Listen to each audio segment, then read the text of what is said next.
ایک گل کو یاد رکھے، اے تے حضور خود بھی چاہتے ہیں جدوں حضور کے خلاف کافر گل کرتے سن نا تو حضور یہ نہیں سن فرماندے کہ حسان، کعب بن مالک، عبداللہ بن رواحہ یہ درباری طرح شاعر ہیں، تو حضور یہ نہیں سن فرماندے کہ بھائی خیال کرنا، ذرا اپنے کنٹرول کر کے گل کرنا، اینج نہ ہوئے کہ بغیر تسی اپنے قابو تو میری چھانا شروع کر دیو۔ نانا جدوں حضور کے خلاف گل ہوندی تو حضور ممبر پہ چھواندے تو حضور فرماندے قولوا لہم کما قالوا، فرمایا جس انداز وچ انہاں گل کیتی نا اسی انداز وچ میرے غلاموں انہاں دا منہ بنو۔ اے تے وَإِنَّكَ لَعَلَىٰ خُلُقٍ عظیم کے مالک نے یہ بات فرمائی ہے۔ جی ہاں، جو امن اور سکون کی باتیں کرتے ہیں نا ان کو پتہ ہونا چاہیے امن بھی بغیر تلوار کے نہیں رہ سکتا۔ سکون کی باتیں کرتے ہو نا تو پھر بارڈر سے ہٹا دو سارا کچھ، کیونکہ تم تو امن والے ہو۔ اس امن کو قائم رکھنے کے لیے بھی بارڈر پر کھڑا ہونا ضروری ہے۔ ہاں، لوگوں کو تم دھوکے دیتے ہو کہ امن امن امن کا حق جو ہے نا وہ حق وہ جناب آ بھی اسی وقت سکتا ہے جب حق کے پاس طاقت ہو، اور حق قائم اور دائم بھی اسی وقت رکھا جا سکتا ہے جب حق کے پاس طاقت ہو۔ طاقت کے بغیر نہ حق آ سکتا ہے نہ حق کھڑا رہ سکتا ہے۔ ہاں جی، ہاں جی، یہ کیا بات ہے، پوری امت کو دھوکہ دیتے ہو۔ لیکن وہ صرف میرے آقا ایسے پکڑ کے نہیں داخل ہوئے مکہ فتح والے دن، ہاں جی ایسے تھا کیونکہ اللہ کے گھر حضور تشریف لے جا رہے تھے، لیکن سارا جنگی سامان موجود تھا۔ ہاں، لیکن ایسے حضور اس لیے کہ وہ آگے اللہ کا گھر تھا۔ حضور آئے اسی انداز سے تھے کہ فرمایا ادھر سے یہ آ جائیں، ادھر سے یہ آ جائیں، ادھر سے میں تشریف لا رہا ہوں۔ ہاں جی، ہاں جی، تلواریں چمکی بھی صحیح، لیکن حضور اللہ کا گھر کی عظمت کے لیے حضور ایسے سر جھکا کے تشریف لا رہے ہیں۔ یہ واحد جگہ ہے جہاں حضور سر جھکا کے تشریف لائے کعبے کی عظمت کی وجہ سے۔ فرمایا آج ہم فاتحانہ انداز میں داخل ہو رہے ہیں لیکن ہے اللہ کا گھر۔ صحابہ کہتے ہیں حضور کی جو پیشانی مبارک تھی وہ کجاوے کی جو لکڑی تھی نا، اتنا آپ نے سر جھکایا ہوا تھا کہ وہ لکڑی کے سر آپ کی پیشانی جو چھو رہی تھی۔ اس دن بھی جب حق داخل ہوا نا مکے میں، کیوں جی وہ باطل کو مٹانے کے لیے داخل ہوا تھا اور بتوں کو توڑنے کے لیے داخل ہوا۔ ہاں، جال حق کو، یہ میرے آقا پڑھ رہے تھے اس دن آیت، جب تم نے حق باطل ہے ہی تمہارے نزدیک کوئی نہیں، بین المذاہب امہنگی کرو تو پھر قرآن کا کیا کرتے ہو؟ تمہیں تو قرآن سمجھ آ ہی نہیں سکتا۔ میں صرف وہ آیتیں پڑھوں نا جو اللہ رب العالمین نے اپنے حبیب کی اور وہ صحابہ کی باتیں، اور وہ جو مجھے شعر یاد ہیں حضرت حسان سے لے کر سب، تو وہ بھی کئی گھنٹے گزر جائیں۔ روحی الفداء لمن اخلاق شہدت بانہ خیر مولود من البشر۔ حضرت عبداللہ بن رواحہ کو جو ہے حضور خود بار بار کہتے تھے، فرمایا عبداللہ وہ شعر پڑھو بھائی، شعر پڑھو۔ حضور ان کو بہت پسند فرماتے تھے۔ اور جب جنگ موتا کے اندر اس نعت خان کی باری آئی تو گھوڑے سے نیچے آ کر کہنے لگا مرنا نہیں ہے، مر تو ایک دن جانا ہے، آج بہتر ہے آج مر۔ اور میرے آقا و مولا مسجد نبوی شریف میں تشریف فرما تھے اور جنگ موتا کا منظر صحابہ کو بیان فرما رہے تھے۔ اور زید بن حارثہ تو اس لیے جلدی سپہ سالار شہید ہو گئے تھے کہ وہ لاکھوں کی فوج کے بہت دور تک اندر چلے گئے تھے۔ اور یہی وہ زید بن حارثہ ہے کہ جن کو ان کے خاندان لینے کے لیے آیا، بھائی آیا، چچا آیا، ہاں جی، اور کیا حضور اینو بھیج دو، سانو مل گیا ہے تے غلام ہے۔ تے فرمایا جی اے جاندا ہے تے میں انہاں نو نہیں روکدا، انہاں نو جان دی زید نو اجازت ہے۔ تے اپنے پیو نو تے اپنے برا تے چاچے نو کہنے لگے او جاؤ اپنا کام کرو، مر ہی جاؤں جس در سے جاؤں دو قدم۔ زندہ بھی رہے تے کس شان نال رہے، اور رسول اللہ جدو موتا بھیجا تو پھر کس شان نال دنیا تو گئے۔ حضور نے مسجد نبوی شریف میں بیٹھ کر فرمایا زید بن حارثہ شہید ہو گیا۔ اب جھنڈا جو ہے وہ جعفر طیار نے اٹھا لیا، اور جعفر طیار تو میں پہلے بھی سنائی گل، جعفر طیار جدو گھوڑے تو زخمی ہو گیا، جلدی زخمی ہو گیا گھوڑا، تو اور جدو نیچے آئے تو اینج کر کے فرمان لگے جنت اتنی قریب آ گئی۔ اور حضور نے فرمایا تھا جب ان کے بازو کٹ گئے تھے نا تو اللہ نے انہیں جنت کے پر عطا فرمائے تھے، وہ پروں سے اڑتے تھے ایسے جنت۔ دونوں بازو کٹ گئے جنگ موتا میں، یہ بھی کٹ گیا، پھر جھنڈا اس میں پکڑا، جب یہ بھی کٹ گیا تو پھر جتنے جتنے وہ بازو بچے تھے جھنڈا اس میں تھام لیا، پیچھے سے عبداللہ بن رواحہ آ گئے۔ یہ وہ عبداللہ بن رواح ہیں. ہاں وہ صرف نعتیں ہی نہیں پڑھتے تھے, جب موقع آیا تو مدینہ پاک سے روانہ ہوتے ہوئے کہنے لگے یار دعا کرو میں مڑ کے واپس نہ آواں. انہوں نے کہا کیوں جی؟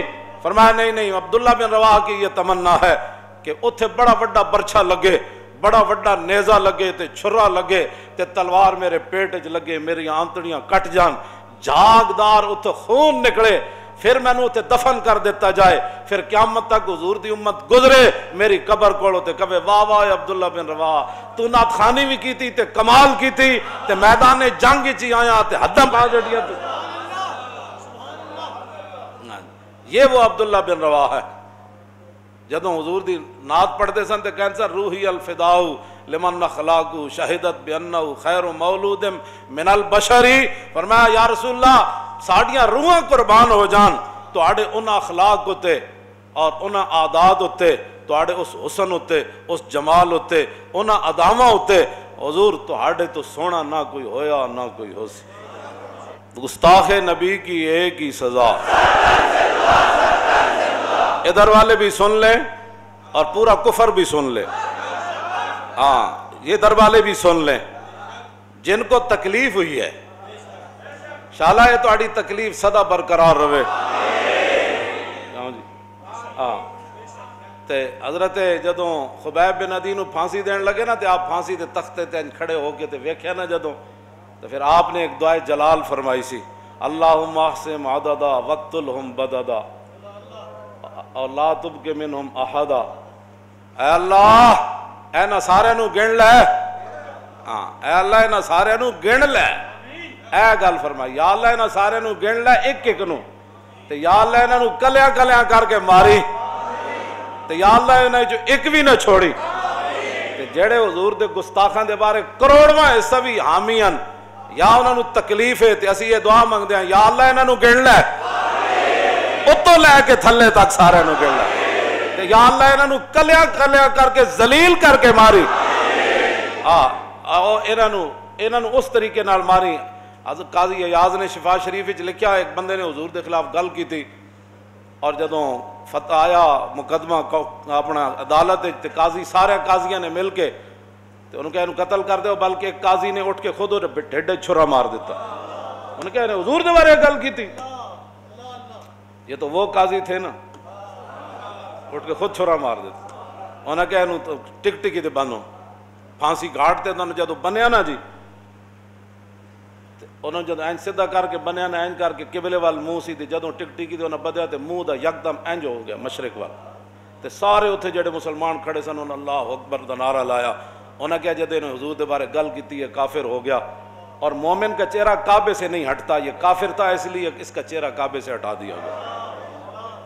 پھر جدوں دا خون بہ گیا تو قتل کر دیتا, خون جڑا بہ گیا نیچے تے کتا دوڑدا ہویا وہ چٹن لگ پیا. پھر سارے قاضیاں تے مولویاں نے اٹھ کے تے مفتیاں نے نعرے تکبیر لایا. انہوں نے کہا ایک ہی ہویا, پوچھا لوگوں نے اے تسی نعرہ پھر کیوں لایا؟ انہوں نے کہا رسول اللہ نے فرمایا کہ مومن دا خون کتا نہیں چٹدا. ہاں جی اے مومن نہیں سی, انہیں حضور دے بارے گل کی تھی, کتا دا خون پی رہا. اس واسطے حضور دے بارے گل کوئی نہیں کوئی کرے گا, حضور دے بارے کوئی کروڑواں حصہ بھی اتھے تے گل اللہ نے فرمایا آواز اچھی ہو جائے تے ایمان چلا جاندہ. ہاں او مسلمان حضور دے بارے گل کرے, کوئی مفتی کرے, کوئی قاضی کرے, کوئی وقت دا وڈا کرے, کوئی نکا کرے, مسلمان کرے, کافر کرے, ذمی کرے, حربی کرے, کوئی کرے, اشارہ کرے, کنایا کرے, حضور دی صفات اچ گل کرے, حضور نو عیب لائے, کوئی کس قسم دی بات کرے, گستاخ رسول کی ایک ہی سزا. اے بات اے شرعی مسئلہ ہے, ساری کتاباں میرے کو موجود ہیں, اگر کسی نے نہیں سمجھتے ہم اسی دس سکتے ہیں. باقی رہ گیا منوانا, وہ تے اللہ نے فرمایا میرے حبیب تواڈے ذمہ اسی یہ نہیں پایا. کیوں جی؟ اللہ کا باقی نفس کا اللہ یکون مومنین, آج تک آیت تو میں ترجمہ نہیں کیتا. ہاں جی کی اس قوم دے سامنے ترجمہ بندہ. عبداللہ بن رواح دا شعر میں پورا کر دے. عمت فضائل کل العباد کما عم البریت ضوء الشمس والقمر. فرمایا حضور نو اللہ نے اتنا حسین بنایا, اتنے اخلاق, حضور نو او عالی مقام عطا فرمائے کہ حضور ساری دنیا اتے انج چھا گئے جی میں سورج تے چاند دی روشنی چھا جاندے. او حضور دی شان تے اے وے تساں حضور دے بارے گلاں کرنے ہو، تساں حضور دے بارے گلاں کرنے ہو، اے تے تساں تا 24 گھنٹے تساں حضور دا شکریہ ادا کرو، کدوں تے تساں بندر خنزیر بن چکے ہوندے۔ عطائے عرب جلائے کرب فیوز عجب بغیر طلب، یہ رحمت رب ہے کس کے سبب، بے رب جہاں تمہارے۔ خیمہ افلاک کا استادہ اسی نام سے ہے، اور نبض ہستی تپش آمادہ اسی نام سے ہے۔ ہاں زمین و زمان تمہارے لیے، مکین و مکان اور چنین و چنا، بنے دو جہاں اور دہن میں زباں اور بدن میں ہے جان، ہم آئے یہاں اٹھیں بھی وہاں۔ اتنی بات۔ اگلی بات، درباری شاعر ہے جی، درباری شاعر ہے، اور آخری یہ جو شعر ہے نا، یہ عبداللہ بن رواح جس خاک سے گزرے، اس خاک پر پوری امت قربان، حضور کی شان کیسے بیان کر گئے۔ آہا، فرمایا لو لم یکن فی آیات مبینہ کانت بدیہتہ تغنی عن الخبر۔ فرماؤ میرے محبوب دے غلاموں، تساں تا حضور زیارت تساں حضور دی نہیں کی تھی، حضور دا جلوہ تسی نہیں ویکھیا، حضور دا چہرہ انور تسی نہیں ویکھیا۔ میں کہا جی تسی ویکھیا، تسی دسو تساں کی ویکھیا۔ فرمایا لو لم یکن فیہ آیات مبینہ کانت بدیہتہ تغنی عن الخبر۔ فرمایا اگر رسول اللہ اپنی صداقت کے لیے کوئی معجزہ لے کر نہ آتے تو حضور کی صداقت کے لیے حضور کا چہرہ انور ہی کافی تھا۔ بس حضور کی صداقت کے لیے حضور کا چہرہ انور ہی کافی تھا۔ اس صورت نو میں جان آکھاں جانان کے جانے، اور سچ آکھاں تے رب دی جس شان تو شاناں سب بڑیاں، یہ صورت ہے بے صورت تھی، بے صورت ظاہر صورت تھی، بے رنگ دسے مورت تھی، وچ وحدت پھٹیاں جد گھڑیاں، دسے صورت را بے صورت دا، توبہ را کی عین حقیقت دا، پر کم نہیں بے سوجت دا، کوئی ورلیاں موتی لے تریاں، یہ صورت شالا پیش نظر، رہے وقت نزات روز حشر، اور قبر تے پل تھی جد ہو سی گزر، سب کھوٹیاں تھی سن۔ کس ہاتھ کا خمیں تاب و تواں ٹوٹ گیا، اور کانپا ید بیدا کے عصا چھوٹ گیا، جنبش ہوئی کس مہر کی انگلی کو رضا، اور بجلی سی گری شیشہ ماہ ٹوٹ گیا، نور رخ سرور کا جب جلوہ ہے، آٹھوں پیر اس کوچے میں دن رہتا ہے، یہ شام مدینہ نہ سمجھنا اے دل، آہ دل عاشق کا دھواں۔ انگریزاں دی اینکا لا کے تے انگریزاں کو قرضے لے کے تے ملک دیوالیہ کر کے تے ملک لٹ کے تے ملک دے اندر فحاشی اور یعنی بہرا روی اور نصاب جو قرآن و حدیث کڈ کے، انہاں نو کی پتہ ہے حضور دی شان کے وے جی۔ پرواز میں مدحت شاہ جب میں آؤں تو عرش پر فکر رسا سے جاؤں۔ اعلیٰ حضرت بریلوی فرماندے نا حضور دی شان جدوں میں بیان کرنا نا تے میری یہ فکر ہند چ نہیں رہندی، میری یہ فکر زمین تے نہیں رہندی، اے میری فکر جڑی ستاں آسماناں تو عبور کر کے عرش تک چلی جاندی ہے میری۔ ہاں اتھے جا کے میری فکر پھر کہندی واہ کیا جود و کرم ہے شاہ بطحا تیرا، نہیں سنتا ہی نہیں، ہاں نہیں سن، تیرے در کا درباں ہے جبریل اعظم، تیرا مدخ خاں ہر نبی و ولی ہے، اے بیتاب جس کے لیے عرش اعظم۔